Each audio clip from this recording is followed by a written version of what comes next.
Ba bu Forum Justiciable ñu lay sant encore une fois di la gërëm et di ci ànd ak sénégalais yu bari yi nga xamante ni gis nañ sa taxawaay ci réew mi ay at a ngi nii nga taxaw kon ci transparence taxaw ci jàppale kon Sénégal ci mbir yu bari et ci loolu tey waxtaan wi dafay jëm kon ci li nga xamante ni moom mooy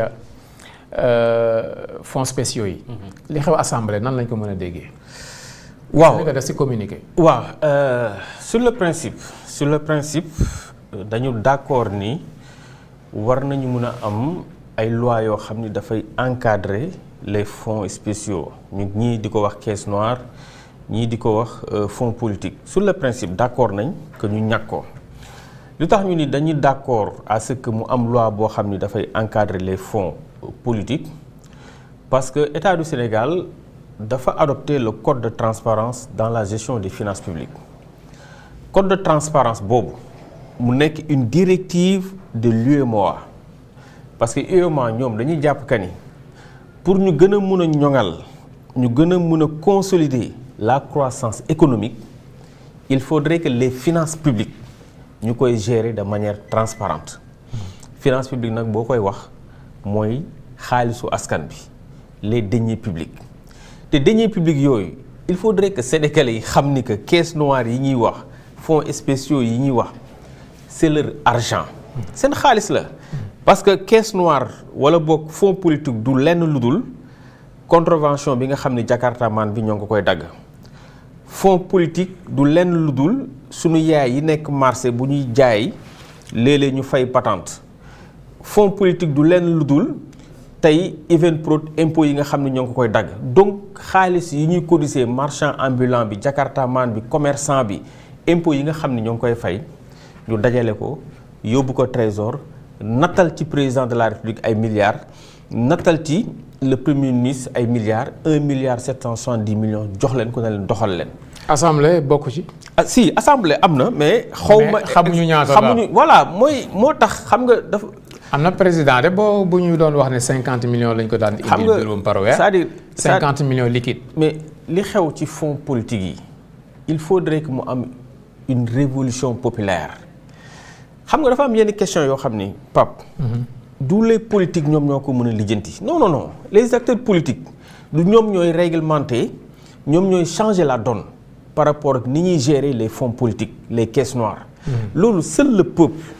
moom rek moo mën a jug parce que révolution mooy lan mooy loo ay pratiques yi fi nekk baaxul peuple bi ñëw changer ko man noonu laay tuddee révolution il faudrait que peuple sénégalais bi surtout nag le bas peuple ñi nga xam ne ñoo moom alal jooju ñoo mun a def une révolution populaire wax les acteurs politiques ne ni ngeen di gérer les caisses noires les fonds politiques ñun arrangé wuñ gis ñu ci suñu bopp sinon réew mi Pape ñii am ñooy continuer di am ñuy pauvre ñooy continuer di pauvre naka nga mën a comprendre ñu jël 1,770 milliards di ko nattal le premier ministre chaque trimestre ñu jox la 1,7 milliards. waaw loolu si bees léegi trimestre la ñuy wax waxuñu at. parce que trimestre bi keroog démb bi dimanche bi ñuy déglu. Abdourahmane Diouf. moom moo préciser que ni trimestre la.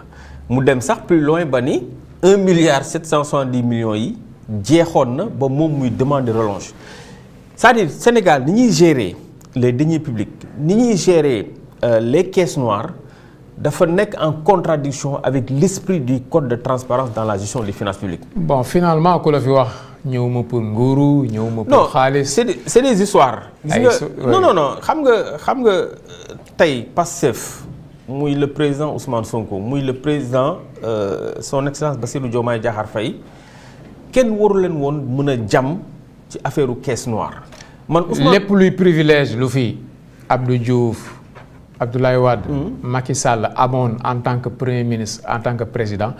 ñoom téye nañ ko. voilà yokk nañ ko et puis ñoom ci seen discours man pour la première fois bi may dégg Ousmane Sonko doon wax que ni caisse noire dañ ko fi war a jëlee. parce que mënuñu comprendre jël ay milliards jox ko benn nit nekkul bu la neexee sax nga taal ko man bi ma njëkkee dégg discours bi dama ci adhéré te bokk naa ne discours boobu Ousmane Sonko doon véhiculer ne caisse noire yi dañ ko fi war a jëlee amaan na tey moo poussé sénégalais yu bëri ñu mën a adhérer ci cause boobu mais bu ñu toogee ba dégg que ni moom ndekee bi mu accédé parce que à un moment donné nit ñi dañ doon douter ndax Ousmane Sonko am na caisse noire wala amul caisse noire. surtout que mu sëlëm nit ñi mu ne moom salaire am du ko jël. voilà non parce que mais taxaw na fi ne ku xam nga boo nee xam nga nit bu dee liggéey mu ne sama salaire. du ma ko jël dama koy jël damay créer benn fondation pour dimbali ay nit. mais dañ naan mais kii désintéressement bi voilà kii vraiment kii daal àdduna taxu koo jóg. et puis naka ci wàllu. yaa ngi jël lu ëpp loolu. et puis lu gën a doy waar moom taxaw na ne ku ni yor naa ay fonds politiques ma porter la plainte. porte-parole du gouvernement Marie-Rose Faye taxaw ne bu dee am na fonds politique primature yëguma ko donc sénégalais yi ñu si bëri ils n'avaient pas la certitude que ni le premier ministre Ousmane Sonko avait des fonds politiques à hauteur de 1,7 milliard. Il a fallu que moom mu wax ko ñu koy door a xam léegi man maa mënul comprendre ñun ñu am li ñuy wax te li may wax nii c'est aussi valable pour Ousmane Sonko c'est valable pour le président de la République parce que tey bu dee Ousmane Sonko am na primature am na fonds politique à hauteur de 1,7 milliard mais aujourd'hui on se demande présidence Bassirou Diomaye Diakhar Faye fonds politique am ñaata la war a toll donc lii c'est valable pour la primature c'est valable pour la présidence mais également Assemblée nationale. donc ñoom dañoo yokk. léegi xaalis boobu nag Pape Cheikh xaalis boobu nga xam ni ce sont nos impôts c'est l'argent du contribuable sénégalais. Est-ce que tey war nañu bàyyi jël xaalis mettre ko à la disposition d'une personne muy le président de la République muy Ousmane Sonko wala ak ku mu mënti doon ne ko doxalal loolu dafa nekk en contradiction avec le code de transparence parce que code de transparence bi UEMOA bu ñu demee ba jël directive parce que dañu xam ni que pour ñu mën a wax développement pour que askan bi mën a gis seen bopp ci ni réew mi di doxee les finances publiques il faudrait que mu am gestion bu exemplaire moo tax ñoom li ñu wax mooy que ni nañu fexe ba xaalis bi nga xam ne état moo ko moom xaalisu askan bi la nañ koy jaarale ci budget bi buñ ko jaaralee ci budget bi mu am lisibilité am visibilité ñu jël information yi mettre ko à la disposition des citoyens sénégalais pour que sénégalais yi mën a xam effectivement seeni koppar seen alal naka lañ ko gérer. dërëmu sénégalais bu ne. voilà sénégalais yi am nañ sañ-sañ ci xam fan la jógee mais loolu ak fan mooy lañ ko dëgg dugal. Pape loolu mooy dëgg parce que mais état amul xaalis c'est-à-dire Ousmane Sonko moom dong le président de la République son excellence Bassirou Diomaye Diakhar Faye moom dong amuñu xaalis say impôt sama impôt xaalisu ma Samba ma Demba la ñuy dajale ba mu bari ñu yóbbu trésor def ci valise mu jaar ci budget bi ñu natt ko dem yóbbul ko président. wala ci sénégalais yi li ñuy wut. voilà gën leen sonal. ñoom dañ leen ko yombalal. jox leen ko. du ñu fay courant. du ñu fay ndox du ñu fay lekk du ñu fay transport. ils ont tous les privilèges transport jox leen loolu lépp. ils ont tous les privilèges amel nañu transparence quand même. mais léegi nag moo tax man gëw ma nii c'est les acteurs politiques ñooy lijjanti question bi moo tax ñun on a demandé à l'Assemblée nationale de mettre à la disposition du public de la société civile des journalistes des citoyens texte de loi yi nga xam ni dañ ko bëgg a indi ci encadrer les fonds politiques bu ko defee askan bi dinañ xam naka lañ ko bëgg a gérer parce que tant que amul une véritable révolution populaire exiger la transparence sur la gestion des finances publiques ñoom boo leen ko bàyyee les acteurs politiques mën nañ ko defee ñoom ni mu leen neexee. te loolu je pense daal di ciy téye seen njaboot daal di ciy téye seen njaboot loolu. c'est pas entretenir si seen njaboot. mais privilège yi gis nga. seen njabootu politique laa bëgg a wax. non mais et puis da nga ma kii sax ci benn question xam nga gis nga fonds politique mooy mécanisme bi gën a gaaw ci corruption man j'ai été ancien vice-président de l'OFNAC am na lu bëri loo xam ni xam naa ko ci corruption. les fonds politiques mooy mécanisme bi gën a gaaw pour nga corrompre nit parce que bu ñu jëlee xaalis parce que déjà les acteurs politiques bu ñuy def seen i meeting seen i mobilisation mais pas xaalis boobu fan lañ koy jëlee terrain meeting bi fi Ousmane Sonko defoon xaalis boobu fan la ko jëlee Bassirou Diomaye Diakhar Faye bu mobiliser Mbour wala mu mobiliser keroog Kinfat mais xaalis boobu fan lañ ko jëlee est-ce que tey bu ñuy wax fonds politique di ko mettre à leur disposition est-ce que c'est pour que ñoom ñu mën ko jëriñoo ñoom ñu mën di ci organiser ay meeting di ci def lu leen neex di ci wax di non du loolu. taxu woon beneen élément boo xamante ni élément révélateur la baromètre la mooy ku fi nekk parce que Diomaye Faye ak Sonko avant 2019. ak Diomaye Faye ak Sonko jamono ji bokkuñu. Sénégal boo fi amee ndombal tànk yu mel ne nga nekk président wala premier ministre. da ngay daal di am ay journaux yoo xamante ni même boo nekkul propriétaire ces journaux lañ. ay télé noonu ay journalistes noonu ay militants noonu kon fonds politique yooyu. mais war nañ ko mën a xoolaat. mais moom la gis nga source de corruption la. les fonds politiques constituent une source de corruption moo tax tant que ñoo ngi nekk ci logique bi ne dañ koy mettre à la disposition d'une personne. te duñ ko demander compte ça pose problème te nañu bàyyi di ñu wax que ni dafa am ay fonds yoo xam ni buñ ko décaissé duñ ci mën a indi duñ ko mën a mettre sur la place publique. sensible loolu day sensible c'est-à-dire il faut ñoom dañuy làqatu ci ay termes non dafay sensible non Pape jëlal code de transparence dans la gestion des finances publiques qui est une directive de l'UEMOA État du Sénégal adopté ko depuis 2012 boo ko jëlee lim lay wax mooy dërëmu askan bi les deniers publics dafa war a am transparence sur toute la ligne. ñun ñooy tappale naan non bugg buñ ci fajee diw buñ ci defee non ça pose problème tey kan moo la mën a wax palais fonds politique yi nga xam ne pendant 2 ans ñoo ngi koy nattal le président Diomaye Faye. fan la dem kenn mënu la ko wax le Ousmane Sonko bi muy nekk primature 1,770 milliards yi. au bas mot on parlait de 11 milliards pour la présidence. kenn mënu la wax.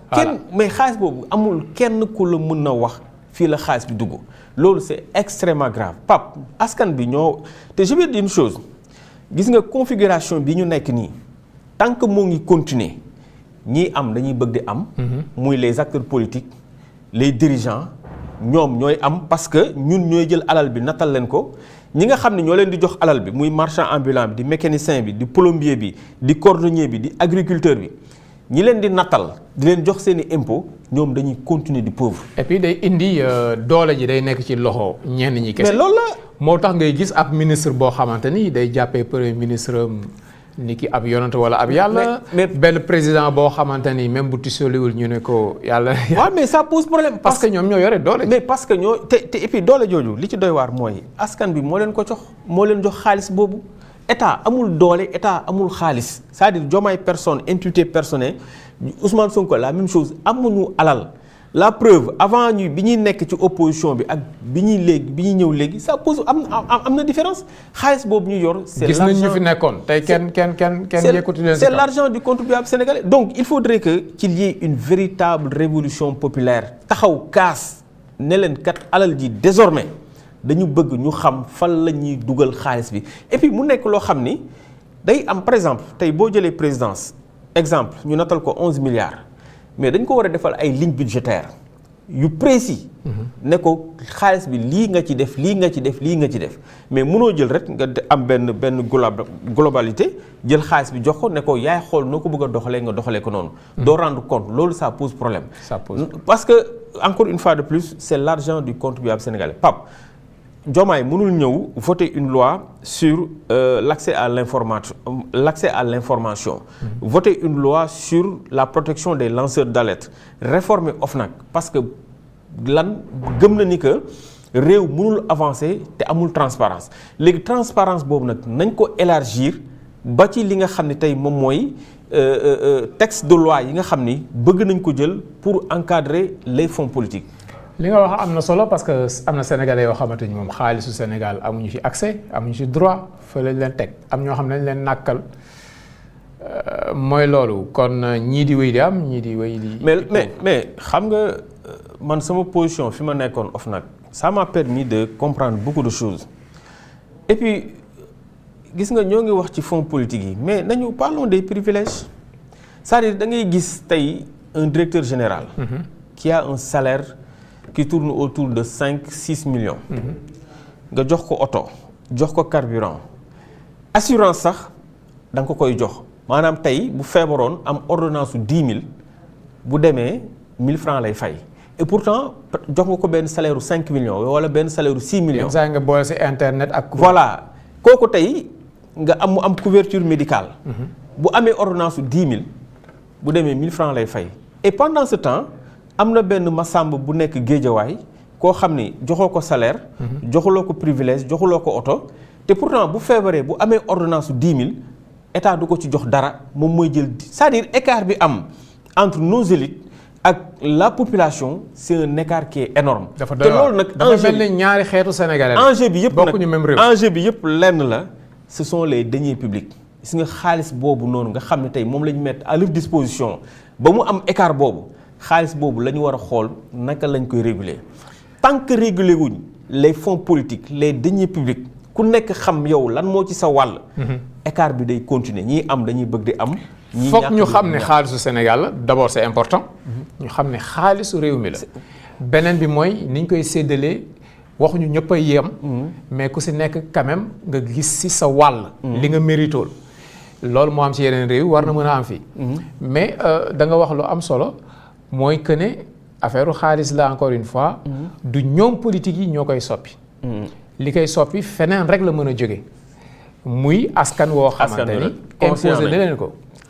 parce que xam nga Pape man sama. loolu foog nga ñëwaat si. non sama discours man damay wax souvent que ni il faudrait que le bas peuple askan bi ñuy intéressé wu ci yenn questions yi waruñu rek seen rendez-vous ak les acteurs politiques nekk jour vote bi dafa war a am benn monitoring citoyen boo xam ni askan bi dañ ci war di taxaw parce que révolution populaire révolution changer li fi nekk du politique yi ñoo koy def askan bi donc ñoom rek ñoo mën a changer li fi nekk comme seen xaalis la comme seen alal la ñoom ñoo ko moom ñoom ñoo war a teg choc les acteurs politiques ne leen sunu alal nii la ñu bëgg muy doxee ñu imposer leen ko par force mais bu ñu toog seetaan les acteurs politiques ñu jël les deniers publics jël alal bi di ci def naka sulul noonu mais du changer moo tax man li ma gëm mooy et ça c'est un appel solennel que je lance à l'endroit des commerçants des mécaniciens des cordonniers des jakartaman de la population en général ne leen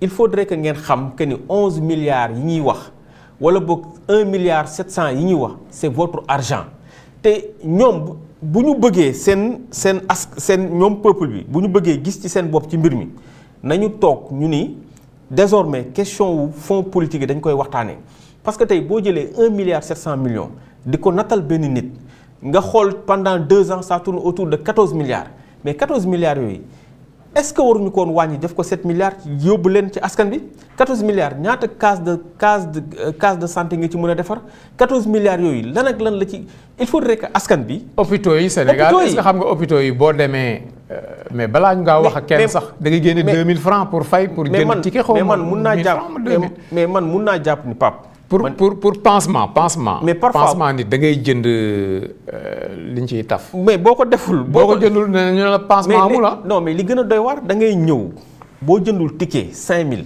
wala jëndoo ticket 2000 pour duñ la laal et pendant ce temps jël nañ 1 milliard yi laay wax parce que Ousmane Sonko moom moo wax montant bi nga xam ni mën naa ci taxaw nga jël 1 milliard 770 millions nga jox ko nit pendant ce temps nga gis ay sénégalais yoo xam ni. dañuy am jafe-jafe pour faju da ngay gis ay sénégalais yoo xam ni dañu nekk dans la précarité nga gis benn père de famille koo xam ni jàmbaar la Pape day xëy suba day am problème mu dépense et que chaque jour am na koo xam ne am na 5 millions ci poche am léegi ñun comme sunu alal la Pape est-ce que waruñu waxtaan ne leen ñun 1 milliard 700 millions yi ngeen di jox primature mais xëy na mën na ëpp. parce que dépense dañ ko yaxanal tey boo jëlee nga jël ci misaal nga jël benn kër ñu ne dépense bi 10 000 francs la mais 10 000 francs yooyu noonu pour waa kër gi mën ci gis seen bopp day fekk ni 10 000 yooyu dañ koy yaxanal. mais léegi 1 milliard 770 millions est-ce que ëppul ci primature est-ce que waruñu woon jël rek. jamono jooju cantine scolaire sax amatul suñu école. léegi moo tax xale yi mën nañ dem école ba wàcc amul lu ñuy lekk ci école. buñ ko fa yóbbu mais ça pose problème léegi pendant ce temps mu am benn groupe privilégié mooy li may wax rek les acteurs politiques ñoo xam ne Pape defuñu sax 1% tey coow li muy bari yëpp acteurs politiques defuñu 1% ñun ñu nekk ci. mais li ci doy waar mooy affaire bi dafa yàgg Abdou Diouf ak gàngooram la woon. ñu te alalu réew mi séddoo ko ñoom ñoo séddoo suuf si. ñoom ñoo moom tool yi Abdou Diouf ak ay ministre am ba léegi. tool yu baax yi. ñoom ñoo ko moom. ñoom ñoo dëkk Fann résidence. ñoo fa am kër yu yaatu yi. ñoom ñoo dëkk fépp. ñoom ñoo am yu baax ils sont partout. nga jógee ci Abdou Diouf ñëw ci Abdoulaye Wade ak Gangora. ñoom ñoo dëkk cité kër góor gi. ñoo dëkk fii. ñoom ñoo séddoo lépp. ñëpp gis ko. Macky Sall ñëw. màggal ay gars même chose. moom ak ay nitam. léegi Diomaye la ak Sonko. léegi ñoom ñooy séddoo quoi. léegi yow nan nga mën a comprendre ñun ñëpp ñu nekk ay sénégalais de bon teint juddoo fi et puis ñoom fi ñu jaar lañ jaar dàq ñu jàng xam nga tamit bu ñu doon wax parcours yi dàq ñu jàng. politique rek lañ def ñu def ñu politique léegi imaginez tey ñun dañuy am problème pour am benn 150 mètres carrés fii ci Dakar nga gis ci koo xam ni lotissement bu génn am na ci Eugène am na ci Jaxaay am na fii am na fii. booleeg tool yi tu vois benn acteur politique boo xam day am plus de 10 terrains fii ci Dakar. am ay tool yow nga nekk un sénégalais nga jàng fi nga war a jàngee am parcours bi ñoom bi ñu am yow boo leen gënulul parcours sax ñoom gënuluñ la parcours yow tu peines à avoir 150 mètres carrés fii ci Dakar pour nga mën a dëkkal sa njaboot. mën nga liggéey ba retraité doo am. non doo ko am alors léegi pourquoi tey inégalité boobu am au niveau ñun ci ni ñuy dundee man dama jàpp que ni seul le peuple sénégalais rek moo mën a renverser la situation révolution rek moo mën a am ñu taxaw. ne leen kat fonds politique yi ni ngeen koy doxalee. et puis tamit ñoom dañoo lëkkaloo ak beneen classe. de sénégalais muy classe maraboutique bi. ñoom tamit dañ leen di cër. dañ leen di cër ñoom tamit ñu jàppale leen. mais léegi nag. ñoom dañuy am si suuf si am si tool yi am si. mais gis nga ñoom fu ñuy defee lotissement bu fa dañuy xool nu ñu fa dugalee la magistrature xool benn magistrat wala benn kii may ko amaana sax procureur bi du yëg ni sax ñoo ngi koy may. mais dañuy jékki-jékki dugal ko fa jël ay mara bu dugal leen fa pour mën a sécuriser. seeni lotissement loolu pour man du justice sociale gis nga justice sociale mooy équité. yenn saa yi quand même ñu dugal si benn ñaari journaliste. waaw am na si dugg léegi nag justice xam naa ne moom jubal non slogan la rek gis nga transparence état du Sénégal daf ci war a góorgóorlu sànq ñoo ngi wax ITIE mais ba ci ONRAC keroog maa ngi koy wax ONRAC moo ngi def liggéey bu am solo Pape l'ONRAC l'office national de recouvrement des avoirs may profité du nuyu le directeur Mor Ndiaye le magistrat ñoo ngi def liggéey bu am solo mais problème bi mooy xaalis bi ONRAC di récolter oto yi ñuy jaay kër yi ñuy nangu di ko jaay les biens illicites là mais xaalis boobu ba léegi amul une clé de répartition amul un texte de loi bu lay wax que ni ONRAC bu ñu jaayee xaalis mu toll ci ay milliards xaalis bi lii ak lii lañ ciy def ONRAC du def leen lu dul jébbal ko trésor maintenant quelle est la clé de répartition xaalis boobu noonu nga xam ne dañ ko jëlee ci ñi nga xam ne peut-être ils ont commis des actes illicites. ñoom ay fourniture de bureau lañ koy jënd pour seen gars yi. waaw léegi xam nga moo tax ay per diem yu dul jeex. moo tax transparence dañuy voyager ak per diem yu dul jeex. moo tax et puis moo tax Pape transparence c'est-à-dire da nga c'est-à-dire gis nga pour Sénégal développer suqaliku Pape tant que taxawuñ sur les finances publiques loolu réew mi du mës a avancer. nañu et puis dama bëgg. et puis révolution lu tax mënuñu yéene baykat yi. plus d'argent 130 milliards la leen di jox di ko ndamoo. lu tax duñu leen jox benn 600 milliards. benn 800 milliards bu ko defee ñu suqali suñu mbay mi bu suqali ko ñi ñu am lu ñu lekk. waaw loolu moo tax booy wax autosuffisance alimentaire te yow say baykat yéene woo leen yenn montants yi loolu ça pose problème Pape réew mi am na xaalis. am na xaalis de dafa am fu on a de l'argent parce que quand on me dit que ndekete ñun suñu premier ministre primature.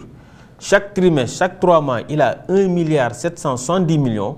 réew mi am na xaalis. am na xaalis waaye léegi nag peuple bi nga xam ne xaalis bi encore une fois de plus ñoom ñoo ko moom c'est l'argent du contribuable sénégalais suñuy impôt la Diomaye amul xaalis Ousmane Sonko amul xaalis directeurs généraux yi amuñu xaalis xaalis bi impôt yi ñuy dagg la ñuy dajale yóbbu ko trésor voté budget def ko ci ay valises yóbbul ko primature wala yóbbul ko présidence ne leen doxal leen. xaalis boobu nañ état du na peuple bi taxaw ne léegi ñun désormais nii tant de milliards lañ bëgg ñu koy mettre à la disposition de la présidence tant de millions lañ bëgg ñu koy mettre à la disposition de la primature et de l'Assemblée nationale. pour man c'est ça la transparence. leneen li mooy li dox diggante palais ak assemblée ok xaalis bi lañ koy xool fonds spéciaux yi nii la war loolu dafa mel ni dañuy kokkali daal ñoom xeex la seen biir. au lieu que ñu lijjanti woon ko bi ñu fi toogee ba léegi problème personnel la quoi comme yow xam naa ne yaa ngi xaalis boobu mun nga ma si sonal léegi dama lay créer problème. mais loolu mooy manque de respect notoire envers le peuple. loolu ñaawal la daal. waaw mais ñaaw léegi nag Pape gis nga mbéjum kanam borom moo koy fajal boppam Pape Pastef gis nga le président Diomaye du ma ko dédouaner ñoom ñoo ñu jaay un projet seen projet bi lan la woon mooy bu ñu accès ci nguur gi fonds politique dañ ko fiy jëlee parce que xaalis la boo xam ne dañ koy pasare pendant 2 ans président Diomaye moo ngi toog ci ay fonds politique am pendant 2 ans. le premier ministre Ousmane Sonko moo ngi toogoon ci ay fonds politique am ñu dem ba clash am ku nekk jaar na le ñu commencé di mettre sur la table cette question ça pose problème même si bu fekkente ni sur le principe d'accord nañ que ni dañu am une loi parce que mieux vaut tard que jamais buy réglementer la question des fonds politiques donc gifle boobu nga xam ne tey ñoo ngi koy teg askan bi man li ma jàpp gëm ko mooy peuple bi rek ñoo ko mën a fajal seen bopp gis nga Pape politicien kenn rek la ragal muy le peuple et ça Ousmane Sonko il l'a très bien compris Ousmane Sonko xam na ni que la force d'un acteur politique c'est le peuple c'est la jeunesse moo tax Ousmane Sonko bi muy nekk ci opposition bi musul jox cër les acteurs politiques c'est-à-dire que pour yeneen partis yi mën a ñëw rallier loolu intéressé wu ko woon moom tant que moo ngi doon am le peuple la jeunesse il se sentait fort moo tax boo xoolee Ousmane Sonko dans sa démarche mënul toog 3 mois wala 4 mois yoo xam ni deful benn rassemblement pour mën a galvaniser le peuple boobu rek le politicien ragal muy président de la République muy ministre muy premier ministre donc peuple boobu nga xam ne tey moo am doole peuple boobu nga xam ne tey moom moo souverain moom rek moo mën a renverser la situation taxaw temb ne désormais la question de la transparence la question des finances publiques la bonne gouvernance sunu impôts yi nga xam ne ñoo ngi natt di leen ko jox milliards yooyu dañ ci taxaw ñu xam naka lañ koy répartir mais waruñu bàyyi question bi ak les acteurs politiques. en tout cas yow ñu ngi lay jaajëfal yaa ngi bay sa waar ci mbir mi et vraiment toutes nos félicitations et merci tout beaucoup. notre respect. Merci beaucoup. liggéey bi ngay def amal na njariñ askan wi. Merci beaucoup. xam nga Alboury Ndiaye. Alboury Ndiaye waaw Bourba Jolof Bourba Jolof. waaw ci éphéméride yi laa jëm pour tëj. kon jingle ñu dem ci éphéméride yi.